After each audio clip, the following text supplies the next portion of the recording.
এবার আমি আমি আইনি ব্যবস্থা নেব, যা হবে কোর্টে কথা হবে।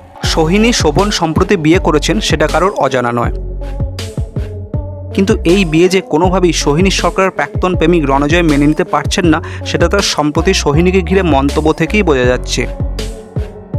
প্রথমে তার একটা মন্তব্য ভাইরাল হয়েছিল, যেখানে তিনি বলছিলেন যে তিনি খুবই খুশি তাদের বিবাহিত দেখে, কিন্তু এটা যে তার ওপর কথা সেটা তার সম্প্রতি মন্তব্য থেকেই বোঝা যাচ্ছে। দীর্ঘ 10 বছর ধরে রণজয় ও সোহিনী সম্পর্কে ছিলেন।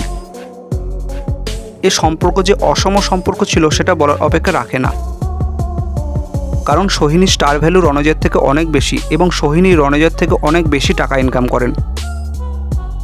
তাই অসম সম্পর্ক যে বেশি দিন টিকতে পারে না, সেটা সোহিনী রণজয়ের ব্রেকআপের থেকে বড় উদাহরণ আর কিছু হতে পারে না। সম্প্রতি একটি সাক্ষাৎকারে রণজয় বলেই দিলেন তিনি সোহিনীর বিরুদ্ধে মামলা ঠুকবেন এবং তাকে সমন পাঠাবেন। তো বন্ধুরা, সোহিনীর বিরুদ্ধে রণজয়ের এই পদক্ষেপটাকে আপনারা কী চোখে দেখছেন কমেন্টে জানাতে ভুলবেন না। ভালো থাকবেন, সুস্থ থাকবেন।